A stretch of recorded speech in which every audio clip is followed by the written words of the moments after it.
beda filmnya. Udah rolling Mas. Halo semuanya guys, kembali lagi sama kita di movie ya guys ya. Dan ini adalah perdana kita premier karena temen gue ada di credit title ya kan. Karena jadi ada orang dalam di sini. Production content gitu. Enggak, tapi kan produser kreatif ya Mas ya. Enggak perlu ada di lokasi. Tapi kan emang ini kan emang ini kita diundang, Dok. Iya. Sebagai movie, entitas movie ini diundang loh sebetulnya. Jadi si Ernest lagi press conference, masa orang credit title-nya keluar gini ya. Kita tuh sering banget dapat undangan, tapi banyak kesempatan kita nggak bisa. Bukan, kali ini soalnya ngundang bosnya nih. Dia nggak enak. Enggak. Ya, dia mau nambah-nambahin exposure. Orang kita nggak ada di media partner. Iya. Apaan ini mau undangan apa? Media partner kan karena biasanya harus ada websitenya, harus ada Instagram yang aktif.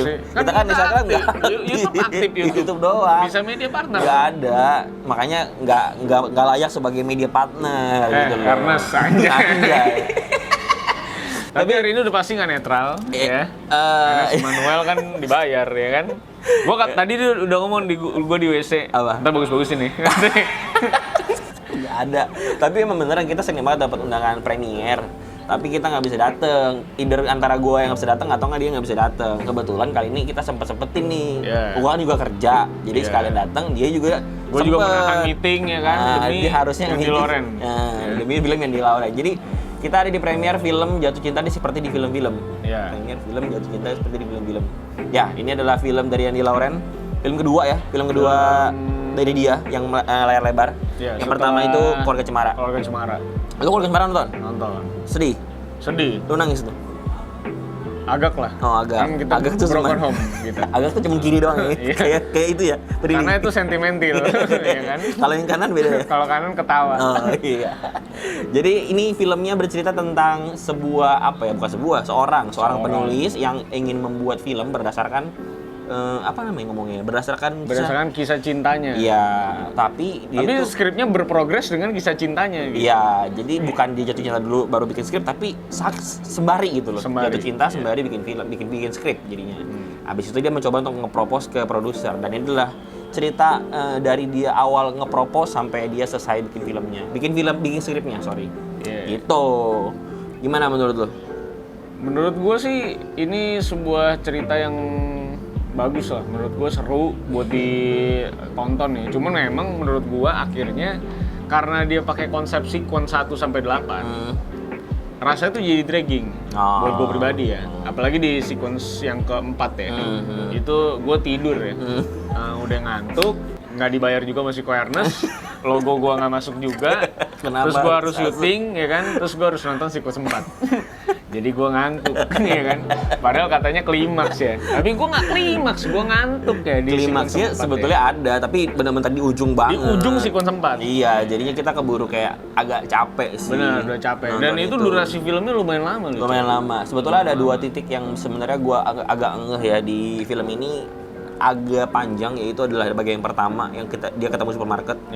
Dia minum sambil ngobrol, itu panjang banget di situ. Lalu yang kedua itu adalah di bagian nasi padang itu, sequence keempat. Itu memang agak panjang dan bikin kita tuh kayaknya mesti fokus dan tidak ngantuk ketika nonton ini. Tapi jadi bener kata Nirina Zubir di awal-awal. Siapa sih orang yang mau nonton kita ngobrol-ngobrol begini bosan gitu. Tapi ternyata memang bosan Mbak Nirina di sequence keempat ya. Tapi menurut gue eksekusi film Hitam Putih cukup berani ya. Itu dimasukin ke konteks film romance ya. Iya, ada alasan di balik Hitam Putih, ternyata di endingnya kasih tahu sama dia tuh apa. Memang duka yang ingin disampaikan. Dan di beberapa interview dari Andy Lauren juga ada bahas juga kenapa filmnya harus hitam putih. Why? Dia bilang karena dia tuh pernah lagi ngelihat, bapaknya udah nggak ada. Dia lagi lihat mamanya. Sama kayak lu dong. Tapi lu bikin short film gitu-gitu nggak hitam putih, nggak duka lu? Hah? Bapak lu nggak ada, lu nggak duka? Bapakku masih ada, tanggung jawabnya nggak ada. Nggak ada ya. Harusnya berarti bukan hitam putih tapi putih hijau ya. Karena nggak pakai duit. Ya kan? Nggak, tapi dia bilang dia tuh lagi ngeliat nyokapnya nyapu, kalau nggak salah gue lupa deh persisnya ngapain, tapi dia abis itu ngeliat nyokapnya yang ngeliat foto bokapnya yang udah nggak ada, dan itu hitam putih. Di saat itu dia ngerasa kalau ya ketika lagi berduka emang hitam putih gitu loh, makanya dia pengen banget bikin sesuatu yang ada hubungannya sama kedukaan tapi dibawanya ke hitam putih. Jadi ada alasan kuatnya, nggak cuma sebatas gitu pengen edgy aja gitu iya, ya. pengen bikin film-film yang kelihatannya keren gitu. Enggak juga sebetulnya. Dan fun fact-nya adalah bikin film hitam putih juga agak susah dok sebetulnya. Iya. Karena pemilihan warna juga. Pemilihan baju itu susah loh. Kan ada beberapa, kalau tadi lu perhatiin ada beberapa logo di bajunya nggak kelihatan. Iya. Karena pemilihan bajunya, warna bajunya sebetulnya agak tidak kontras sama warna hitam putihnya gitu loh. Dan kadar abu-abu hitam putih itu kan harus ditentuin juga tuh. Jadi kalau ditanya gampang atau enggak, ya mungkin lebih gampang dari sisi grading, tapi ketika syutingnya lebih sulit. Di harinya syuting. Di hari syutingnya sulit karena monitornya itu udah hitam putih ternyata. Yeah. Walaupun kameranya inputnya kayaknya nggak hitam putih deh, tapi monitor hitam putih. Gitu. Tapi secara cerita gue sih hampir lagi. Tadi tepuk tangan di dalam ya. Ya formalitas sama menurut gue. Kenapa? Ya. Kenapa? Ya maksud gue, ya ini film romance gitu. Kalau tepuk tangan mah film Batman. Maksud gue, Dark Knight Rising gitu loh, tepuk tangan. Tapi gue ngerti kenapa mereka tepuk tangan. Kenapa ya? Karena kaget Kenapa? Kaget dengan kok ternyata dibawanya ke sini gitu loh. Oh, jadi soalnya kan dia ngelup tuh, ngulang lagi Iya, di awal. dan ada adegan agak nge-spoil sih ya, tapi ada adegan drone-nya kan yang lumayan mengagetkan. Jadinya ketika ada dikasih lihat ke kita bahwa ini ada drone, kaget kita. Kaget, karena kan ceritanya menggambarkan saja si Sheila Dara ini. Iya, kan? sebagai editor. Nah, ternyata memang itu dijadiin tempo naik ya, Iya. biar menuju klimaks akhir ya, karena itu di sequence 7. Lu kaget tapi? Enggak kaget gue. Nggak kaget. Kaget. Tapi lu ketawa.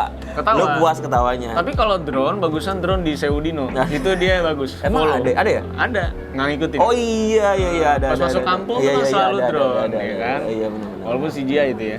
Tapi drone-nya ini juga bagus, telur darah. Telur darah juga bagus drone-nya. Kalau ini drone-nya emang movement-nya pilotnya kayaknya udah Iya, sarjana nih. FPV drone ngomongnya gitu. Tapi secara cerita ya, gue tuh emang suka banget sama Yandi sih dari depan pertama kali dibikin sore. Karena Yandi memang apa ya, gue merasakan cerita dia tuh nyata di bumi gitu. Nggak dibuat-buat gitu. Walaupun fiksional sebetulnya. Iya, tapi kesannya tuh memang cerita itu seperti ada gitu. Ciri khasnya kan sebetulnya emang agak-agak fiksi gitu ya. Kayak Yandi yang di sore itu kan dia bikin dari masa depan. Lalu dia bikin ada beberapa series lagi. Kecuali Keluarga Cemara ya. Itu bukan fiksi, bukan fiksi, itu fiksi sih. Cuma maksud gua bukan kan film science fiction, ya, bukan science fiction. Bukan film. Tapi mirip-mirip sama lu ya, cuman bapaknya nggak ada gitu. Bukan gitu lagi. Kalau Keluarga Cemara lu kan ya, lu juga sama monyet. Tapi kan bapak gua masih ngasih duit. Oh iya, gua enggak.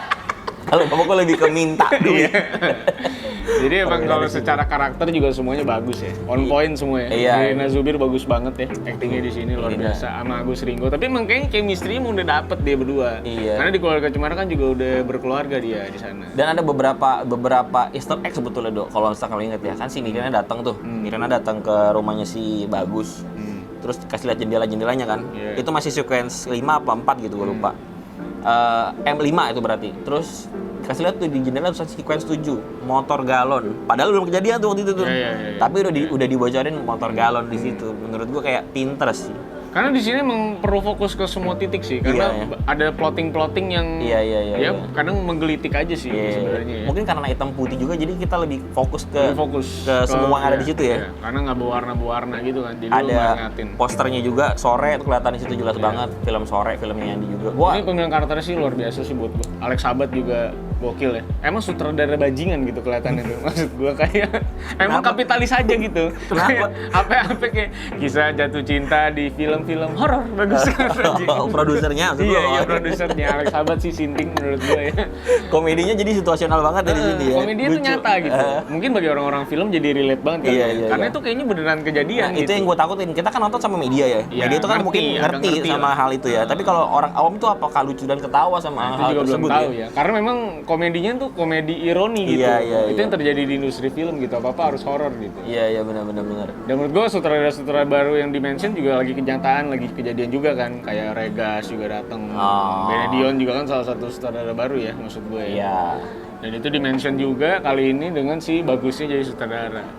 Itu juga goblok banget ya menurut gue ya, si Sheila Dara itu lagi ngedit di situ, katanya ini juga nggak perlu katanya editor on the spot ini. Editor on location. Nggak perlu ya, ini film action harusnya. Dia ngapain juga, maksud gue juga ada di situ mau langsung edit maksud gue. Itu scene-nya juga restoran Padang anjing. Setil anjing kameranya maksud gue. Iya, emang banyak anjing. Tapi emang yang di Lauren tuh demen banget untuk ngasih kita tuh kelihatan kayak ini tuh yang gue maksud tuh ini contohnya ya. Ada adegan dimana si Hana itu bilang dia tuh nggak bisa tidur. Tapi setelah itu dikasih lihat si Hana itu tidur ketika disetirin sama si Bagus, menandakan bahwa dia tuh udah mulai nyaman sebetulnya. Itu kan sebetulnya nggak tercipta secara gamblang, tapi ya tersirat aja gitu loh. Ada beberapa hal yang manis-manis seperti itu sih yang gue suka dari. Tapi bener ini kisah cinta yang hanya mungkin bisa relate sama orang-orang umuran yang mungkin udah nikah. Iya, di atas 30 lah ya mungkin. Kayak kalau yang anak-anak muda kayaknya nggak relate. Masa kisah cinta kayak gini sih? Harusnya nggak begini dong. Harusnya kan lu dibikinin film skrip, harusnya lu nggak marah dong, harusnya lu seneng banget dong, kayak gimana gitu. Walaupun mungkin di endingnya, maaf nge-spoil juga, tapi di endingnya juga sebetulnya si Hana juga nggak marah sama si Bagus, karena memang normalnya seharusnya mungkin seperti itu ya. Marahnya dewasa lah. Marahnya dewasa. Ditanya marah nggak? Marah, tapi gue nggak teriak-teriakan gitu. Jawabannya seperti itu. Dan penamaan karakter di film ini juga menurut gue, ini asumsi gue aja ya, dia tuh sengaja kasih nama yang sesuai sama panggilan nama aslinya. Kayak Hana tuh Nirina, panggilan Nana juga. Ringo Agus Rahman, Bagus, panggilnya Gus juga. Mungkin tujuannya adalah ketika lagi ngobrol acting itu jadi terasa lebih cair dan natural, nggak terasa kayak dia itu adalah karakter film.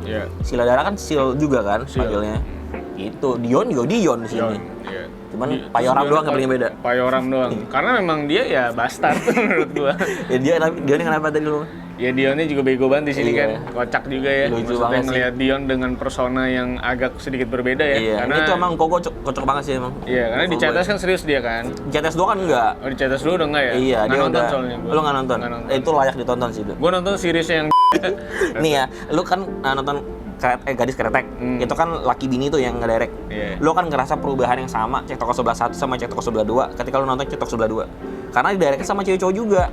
Emang beda feelingnya ketika kita nonton film yang direct sama satu gender sama dua gender. Menurut gue itu beda. Kalau di sini karena Yandinya itu cowok, jadi lu memahami sisinya si Bagus. Karena gue nggak merasa dia bersalah. Bagus salah, gue nggak merasa Bagus salah. Tapi ujung-ujungnya dia menyadar kalau dia salah ketika dia ngobrol sama cewek. Bener. Ya itu dia sebetulnya. Julie Estelle itu akhirnya menegaskan bahwa lu tuh salah Gus. Iya. Dan itu gue baru tahu, oh emang salah ya. Menurut gue nggak salah gitu. Betul. Terus gue jadi emang nice sih menurut gue Yandi cara ngejelasin perspektif ceweknya itu ya datang dari karakter cewek. Iya gitu. Betul.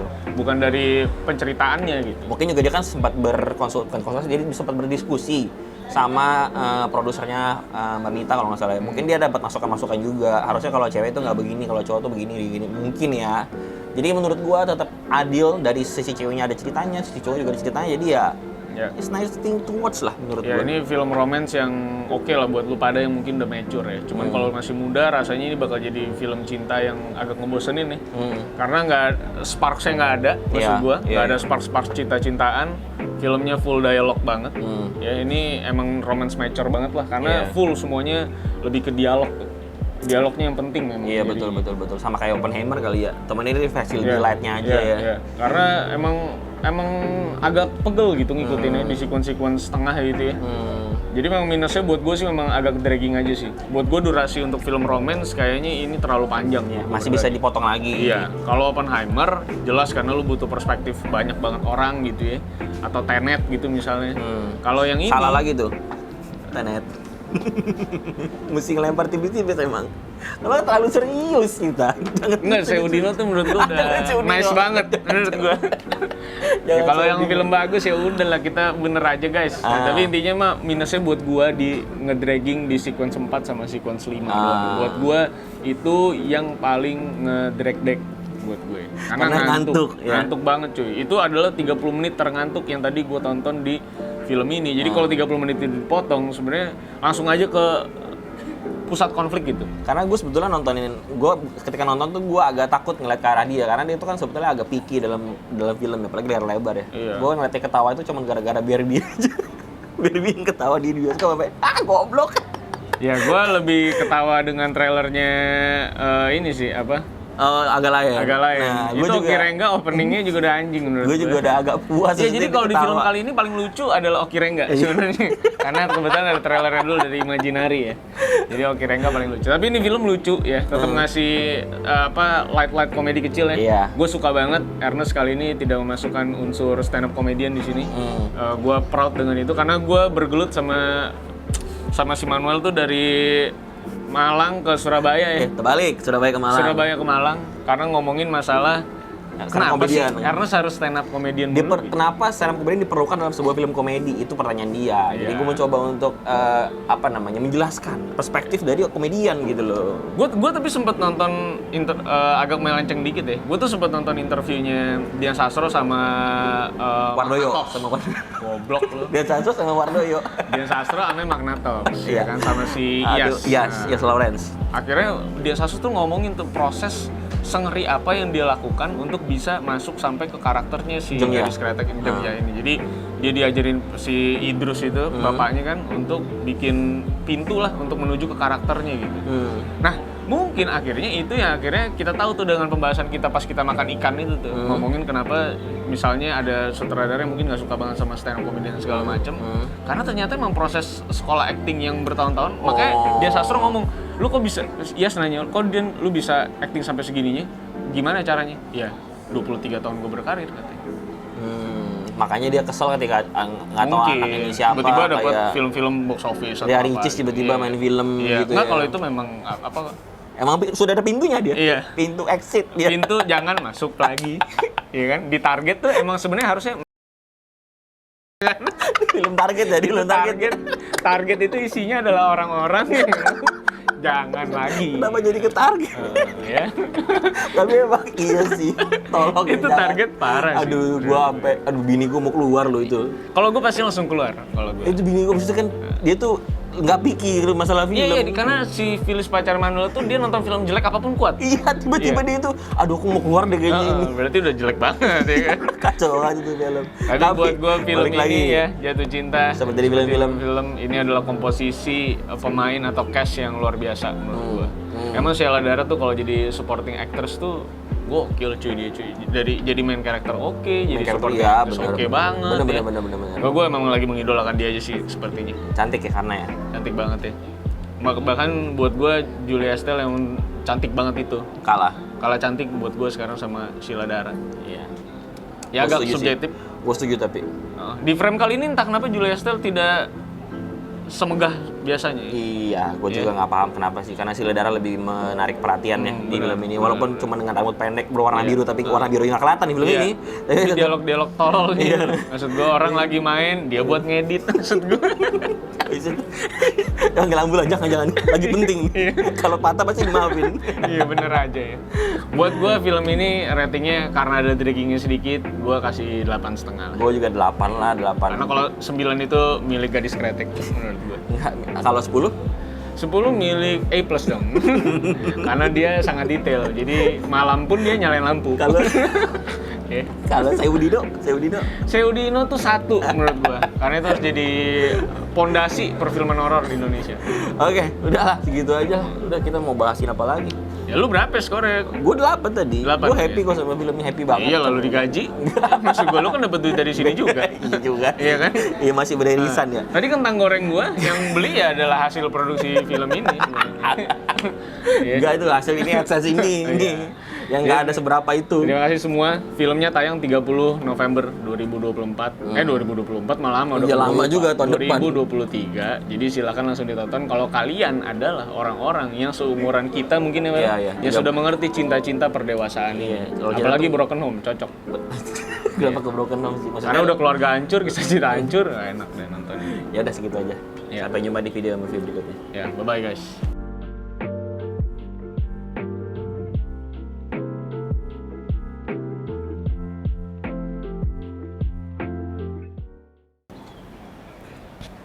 Teng. Ini nungguin kita lagi, nungguin lucu nih kayaknya nih. Ya, orang filmnya bagus kenapa harus dilucu-lucuin sih? Enggak, ini maksudnya nih dia nungguin kita lucu. Orang Top Girl lo katanya. Iya. Belum nonton dia Seudino. Belum tahu